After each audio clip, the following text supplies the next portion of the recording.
Hello बच्चों, let's read the question. So the question here says that which one of the following statements is correct with respect to the principle of safe blood transfusion? The donor's red blood corpuscle should not contain antibodies against the recipient's serum. The recipient's serum should not contain antigens against the donor's antibodies. The recipient's serum should not contain the antibodies against the red blood corpuscles of the donor. The recipient's red blood corpuscle should not contain antibodies against the donor's antigen. Let's start with the key concept. तो हमारा की concept क्या है यहाँ पे? Blood transfusion.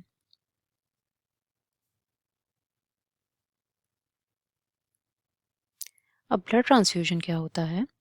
It can be defined as a process of blood transfer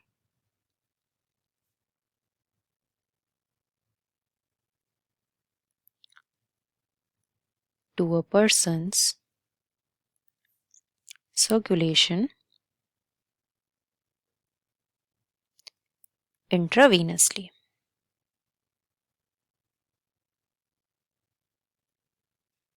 अब blood transfusion हमें किस केसेस में ज़रूरत पड़ सकती है?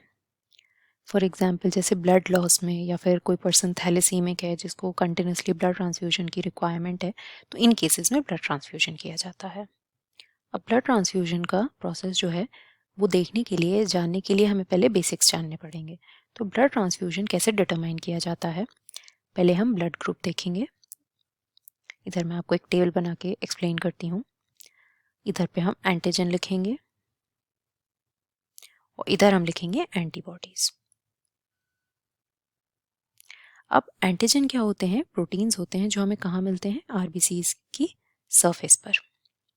और एंटीबॉडीज हमें कहाँ मिलता है? ब्लड प्लाज्मा में, या फिर हम सीरम भी कह सकते हैं. सीरम भी ब्लड प्लाज्मा ही होता है, बस उसमें से फाइब्रिनोजन अगर हम रिमूव कर दें तो उसे हम सीरम कहते हैं. अब हम यहाँ पे स्टार्ट करते हैं ब्लड ग्रुप से. तो जैसा कि हम जानते हैं कि हमें 4 तरह के ब्लड ग्रुप्स के बारे में हमने पढ़ा है, जो कि हैं ए बी और ओ. अब ब्लड ग्रुप कैसे डिटरमाइन किए जाते हैं? ब्लड ग्रुप हमें एंटीजन से डिटर्मिनेशन करने को मिलता है.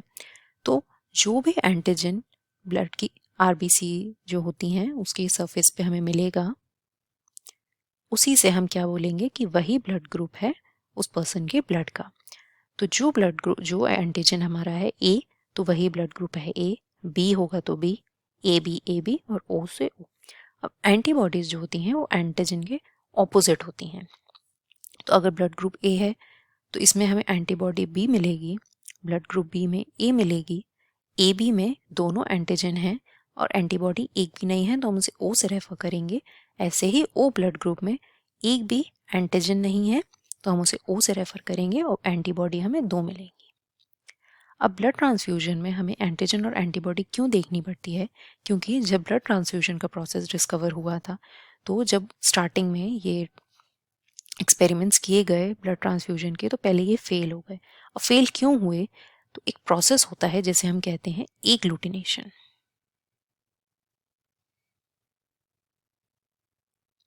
अब एग्लूटिनेशन क्या होता है?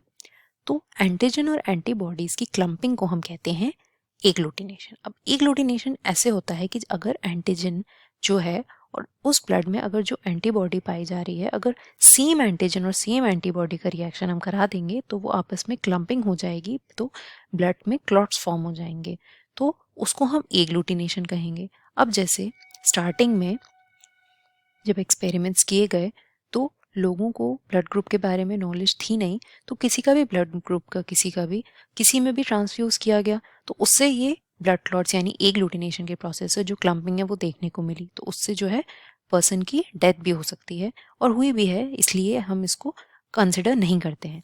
बाद में जब ब्लड ग्रुप्स कार्ल लैंडस्टीनर ने जब डिस्कवर किए, तो उसमें ये पता चला कि जो ब्लड ग्रुप होता है उस ब्लड ग्रुप का हम उसी पर्सन में ट्रांसफ्यूज कर सकते हैं ब्लड जिसमें उसकी एंटागोनिस्टिक हमें एंटीबॉडीज देखने को नहीं मिलती. अब जैसे एंटीजन ए और एंटीबॉडी बी साथ में एग्जिस्ट कर रही है, लेकिन अगर हम ब्लड ग्रुप का बी यहाँ पे अगर इसमें ट्रांसफ्यूज कर देंगे फॉर एग्जांपल, तो ये बी और बी एंटीबॉडीज़ और एंटीजन सेम हो जाएगा, तो इनका जो है आपस में रिएक्शन हो जाएगा। तो ये यहाँ पे क्या है, क्लम्पिंग कर लेंगी, और अगर क्लम्पिंग कर लेंगी तो यहाँ पे इसमें ब्लड क्लॉट्स फॉर्म हो जाएंगे और ट्रांसफ्यूजन जो है वो फेल हो जाएगा। ऐसे ही बी में हम अगर ए वाला ब्लड ग्रुप का ब्लड ट्रांसफ्यूज करेंगे तो यहाँ पे इसमें और इसमें भी ट्रांसफ्यूजन में दिक्कत आएगी। क्यों? क्योंकि यहाँ पे ए एंटीबॉडी अटैक करेगी ए एंटीजन पे, तो क्लम्पिंग हो जाएगी। अब अगर हम ए बी ब्लड ग्रुप को देखते हैं तो ए बी ब्लड ग्रुप में हमें क्या दिख रहा है कि यहाँ पे कोई भी एंटीबॉडी प्रेजेंट नहीं है।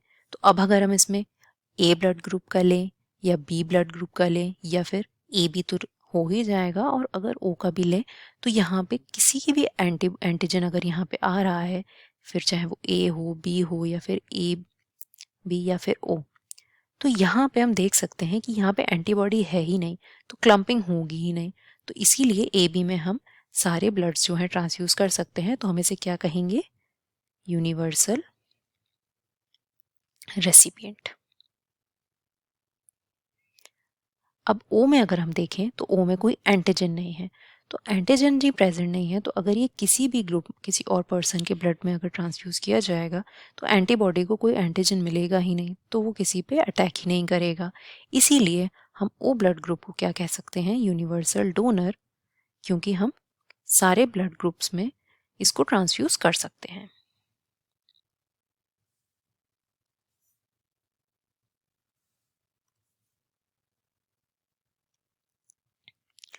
तो ये हमारा बेसिस होता है ब्लड ट्रांसफ्यूजन का। तो अब हम अपने ऑप्शंस में अगर देखें तो हमें इसमें क्या दिया है, donors red blood corpuscles should not contain antibodies against recipient serum.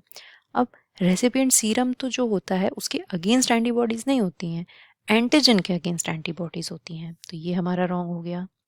Recipient serum should not contain antigens, अब सीरम में तो एंटीजेंस होते ही नहीं हैं, सीरम में तो एंटीबॉडीज होती हैं और एंटीजेंस कहाँ होते हैं, सरफेस पे, तो ये भी हमारा गलत हो जाएगा। The recipient's serum should not contain the antibodies against the red blood corpuscles of the donor। तो ये ऑप्शन हमारा करेक्ट है, क्योंकि ये हमारा बता रहा है कि जो रेसिपिएंट का सीरम है तो उसमें एंटीबॉडीज जो हैं वो हमारी ये प्रेजेंट नहीं होंगी। किसके अगेंस्ट, उस आरबीसी के अगेंस्ट, ये यहाँ पे जो डोनर है उसकी आरबीसीज के अगेंस्ट हमें सीरम में एंटीबॉडीज नहीं होनी चाहिए। लास्ट दिया है recipients red blood corpuscles should not contain antibodies, तो रेड ब्लड कॉर्पसेल्स में क्या एंटीबॉडीज नहीं होती हैं, तो ये भी हमारा रॉन्ग हो जाएगा। Hope you understood it well, thank you, best of luck.